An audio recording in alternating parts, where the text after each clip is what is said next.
Obesitas, gangguan metabolik sindrom, yang pada akhirnya menyebabkan insulin resisten, penyakit diabetes mellitus tipe 2 muncul, lalu komplikasi-komplikasi lainnya akibat diabetes, seperti jantung, stroke, gagal ginjal, bahkan penyakit kulit sekalipun, ya, itu disebabkan karena gangguan sistem pencernaan yang buruk.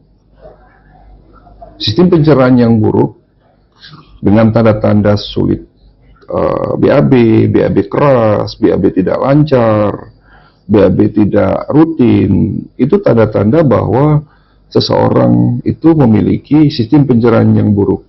Plak yang begitu banyak di dalam usus besar itu akan menyebabkan proses yang namanya autointoxikasi.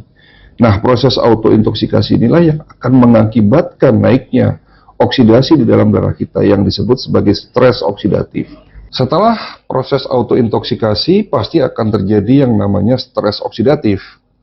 Nah, stres oksidatif inilah yang akan menyebabkan terjadinya inflamasi atau peradangan, mulai dari tingkatan sel, ya, sampai dengan yang pada akhirnya muncul penyakit-penyakit seperti diabetes tadi, jantung, stroke, gagal ginjal, bahkan penyakit kanker. Ya. Jadi sekali lagi teman-teman, jika ingin sehat dan bebas dari penyakit degeneratif, ya, pastikan sistem pencernaan kita baik. Lalu bagaimana cara menjaga sistem pencernaan yang baik? Yang pertama kali harus dilakukan, prinsipnya satu, makan jangan berlebih-lebihan. Ya, itu ada dalam agama kita, agama Islam, mengatakan bahwa jika kita ingin memasukkan makanan, cukuplah sepertiganya untuk makanan, sepertiganya air, dan sepertiganya lagi untuk bernafas. Yang kedua, tentunya pilih makanan. Ya, pilihlah makanan-makanan yang tidak menyebabkan perlengketan di dalam usus. Contoh makanan-makanan yang menyebabkan usus kita akan mudah kotor itu seperti gula dan tepung.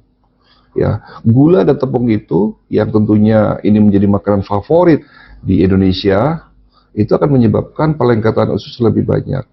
Makanan yang kurang serat, kurang minum air putih, itu juga menyebabkan usus kita bertambah kotor.